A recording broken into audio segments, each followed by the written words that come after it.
मेरे प्यारे विद्यार्थी, आपका बहुत बहुत स्वागत अभिनंदन आपके चहेते channel career Pradeep Bihar sir के साथ। आप सबको प्रणाम, नमस्कार, जय हिंद। आप सभी लोग दोनों हाथ जोड़कर अपनी मां के चरणों में प्रणाम करेंगे। संघर्षों से ही सफलता संभव है, इसकी प्रतिमूर्ति जीती जागती प्रतिमा यदि कोई है तो वो है डॉक्टर भीमराव अंबेडकर। डॉक्टर भीमराव अंबेडकर अभी हाल ही में चर्चाओं में उस समय आ गए जब दुनिया का सबसे बड़ा राष्ट्र, दुनिया का नेतृत्व करने वाला राष्ट्र अमेरिका, उसमें डॉक्टर भीमराव अंबेडकर की प्रतिमा का अनावरण हुआ और वो अमेरिका में डॉक्टर भीमराव अंबेडकर की सबसे ऊंची प्रतिमा है। तो मैं बताऊंगा आपको कि 14 अक्टूबर क्यों खास बन गया 2023 का, और 14 अक्टूबर को ही डॉक्टर भीमराव अंबेडकर की प्रतिमा का अनावरण क्यों हुआ है। तो मैं आपको लिए चलता हूं आपके चहेते प्लेटफॉर्म यही पढ़ाई की पंचायत पर, और मैं बताऊंगा आपको कि आखिर 14 अक्टूबर को डॉक्टर भीमराव अंबेडकर की प्रतिमा का अनावरण क्यों किया गया है। जैसा कि आप जानते हैं, डॉक्टर भीमराव अंबेडकर संविधान के जनक माने जाते हैं, पिता माने जाते हैं। और डॉक्टर भीमराव अंबेडकर के बारे में एक बहुत महत्वपूर्ण बात बताऊंगा आपको कि इनके जन्म दिवस को, यानी जो डॉक्टर भीमराव अंबेडकर का जन्म दिवस है, आप लोग जानते हैं उनका जन्म दिवस कब मनाते हैं हम लोग? 14 अप्रैल को मनाते हैं। तो इसके जन्म दिवस को आप लोग इनके जो हैप्पी बर्थडे आपका, उसे समानता दिवस के तौर पर और ज्ञान दिवस के तौर पर भी मनाया जाता है। डॉक्टर साहब का जो योगदान है, तो हमारे यहाँ कहा जाता है अगर डॉक्टर भीमराव अंबेडकर ना होते तो शायद भारत में समानता की बात इतने बड़े पैमाने पर ना की गई होती। जो आपने मुहिम चलाई है संघर्षों में रह करके, वो काबिले तारीफ है और दुनिया के लिए आपके द्वारा किए गए कार्य एक आदर्श तौर पर देखे जा रहे हैं आपके। तो मैं बताऊंगा आपको बहुत महत्वपूर्ण बात। आज स्टैच्यू ऑफ इक्वालिटी, भारत को गर्व से भर देने वाला क्षण, ये स्टैच्यू ऑफ इक्वालिटी यानी कि समानता की प्रतिमा, इसका सीधा संबंध किससे? डॉक्टर भीमराव अंबेडकर से। जैसा कि आप देख रहे हैं स्क्रीन पर, इस प्रतिमा का सीधा संबंध किससे है? डॉक्टर भीमराव अंबेडकर से। मैंने आप लिख दिया आपको, यानी आप पेपर में आएगा कि स्टैच्यू ऑफ इक्वालिटी का संबंध किससे है, तो आप बताएंगे समानता की प्रतिमा का संबंध है डॉक्टर भीमराव अंबेडकर से। इस प्रतिमा का अभी अभी अनावरण 14 अक्टूबर 2023 को अमेरिका के शहर में हुआ है। मैं बताऊंगा आपको अमेरिका के कौन से शहर में इस प्रतिमा का अनावरण हुआ है। इस चैनल को सब्सक्राइब नहीं किया, तेजी से कर लीजिए।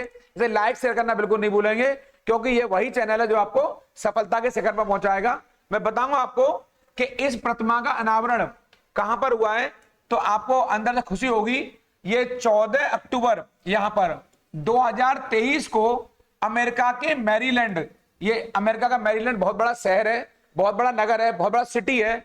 इस मैरीलैंड शहर में डॉक्टर भीमराव अंबेडकर की प्रतिमा का अनावरण किया गया है, और वहां पूरा शहर जय भीम के नारों से उस समय गूंज उठा जब इस प्रतिमा से पहली बार उस पर्दे को हटाया गया। ये अमेरिकी शहर में जो दुनिया का महाराजा है, जो दुनिया को जो कहता है मैं नेतृत्व करता हूं, उसमें डॉक्टर भीमराव अंबेडकर की प्रतिमा का अनावरण हुआ है। ये अमेरिका में इनकी सबसे ऊंची प्रतिमा है। मैं बताऊंगा आपको इसकी ऊंचाई 19 फीट, यहां पर इसकी ऊंचाई 19 फीट है।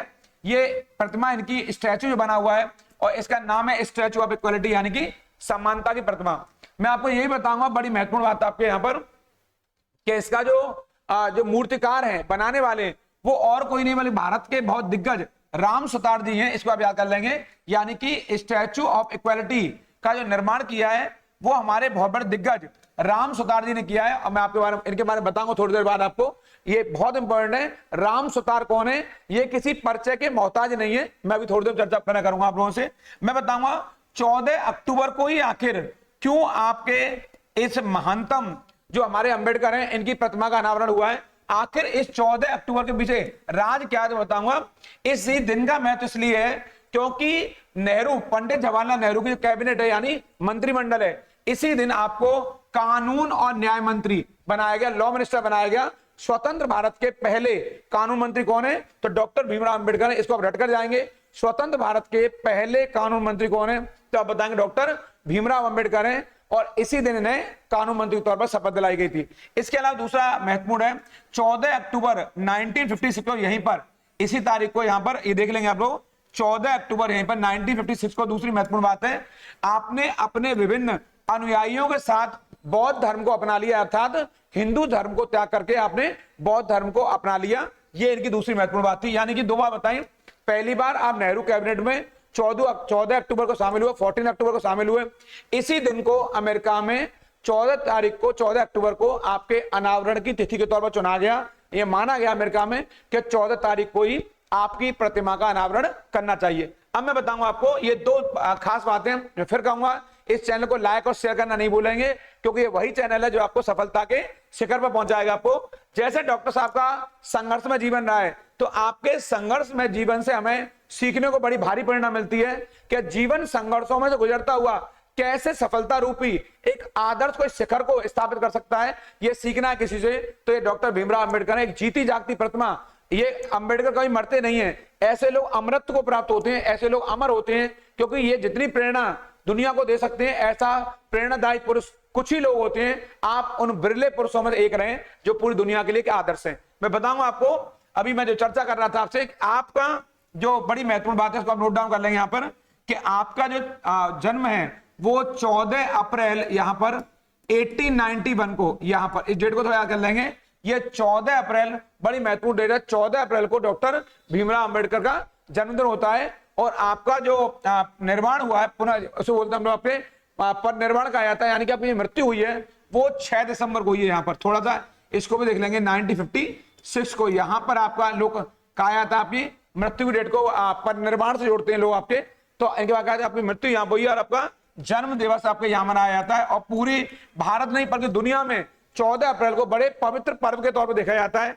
एक बड़ी महत्वपूर्ण बात बताऊंगा मैं आपको यहाँ से, जो बड़ी काम की बात है, इनके जन्म दिवस को समानता दिवस, इसको आप नोट करेंगे, समानता दिवस एक तो ये है, और दूसरा आपके बर्थडे को यहाँ पर ज्ञान दिवस, इन 2 दिवस मैंने बताए, ज्ञान नॉलेज डे के तौर पर भी मनाया जाता है। ये दोनों डेट आपके लिए महत्वपूर्ण है और ये दोनों दिवस आपके लिए महत्वपूर्ण है। यानी समता दिवस आएगा तो 14 अप्रैल मारेंगे, और अगर ज्ञान दिवस आएगा तो 14 अप्रैल मारेंगे। दोनों तिथियां डॉक्टर भीमराव अंबेडकर संविधान में ड्राफ्ट कमेटी के चेयरमैन रहे, अर्थात जो प्रारूप समिति थी आप उसके अध्यक्ष थे, और आपने संविधान निर्माण में एक बड़ी भूमिका निभाई है। संविधान निर्माण में इसीलिए आपको संविधान का निर्माता, संविधान का शिल्पी, संविधान का जनक, संविधान का आर्किटेक्ट तक कहा जाता है। ये बहुत महत्वपूर्ण बात है। मैं बताऊंगा आपको, थोड़ा राम सुतार के बारे में चर्चा करूंगा हल्की सी।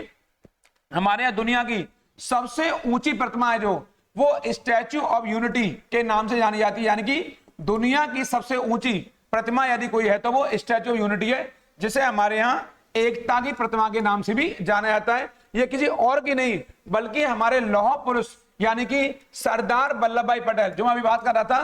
कुछ बिरले पुरुष महानतम होते हैं जो नए प्रतिमानों को स्थापित करते हैं, वो नई लकीरें खींच जाते हैं। जैसे डॉक्टर भीमराव अंबेडकर ने दुनिया के लिए एक लकीर खींच दी, ऐसे ही उनमें से एक युग पुरुष हैं सरदार वल्लभ भाई पटेल। इन्होंने भी दुनिया के लिए ऐसी नई लकीरें, आप आदर्शमयी व्यवस्था स्थापित करके चले गए। आपने सरदार वल्लभ भाई पटेल ने जो एकता का पाठ पढ़ाया भारत को और पूरी दुनिया के लिए एक संदेश दिया, वो वाकई में काबिले तारीफ है। मैं बताऊं आपको, आपकी जो प्रतिमा है वो 182 फीट ऊंची है आपके, यानी 182 मीटर यहाँ पर, और इसके फिट करेंगे 597, ये वाला 597 फीट और 182 मीटर ऊंची प्रतिमा है। इसको आप देख लेंगे यहाँ से। और इसे गुजरात के, गुजरात के नर्मदा जिले में साधु बेट द्वीप पर यहाँ स्थापित किया गया है। ये नर्मदा नदी के तट पर है। द्वीप का नाम है साधु बेट द्वीप है। ये भरूच में पड़ता है, गुजरात का क्षेत्र है भरूच नाम का, जिसे हम भड़ौच भी कहते हैं। भरूच कहिए या भड़ौच कहिए, एक ही बात है। और वहीं पर नर्मदा जिला है। अगर नदी का नाम आएगा तो नर्मदा नदी के तट पर, नर्मदा जिले में ये स्थित है, आपके साधु बेट आइलैंड पर है, जो बहुत महत्वपूर्ण है हमारे लिए। इसको आप रटकर जाएंगे यहां से। और आप जानते होंगे इस प्रतिमा का जो निर्माण, जो शुभारंभ हुआ था, वो वर्ष 2013 में किया था आपके जो प्रधानमंत्री वर्तमान में नरेंद्र मोदी जी ने, लेकिन ये बनकर तैयार हुई आपके 2018 में। और इसका उद्घाटन यहाँ पर 31 अक्टूबर 2018 को इसका अनावरण हुआ है प्रतिमा का।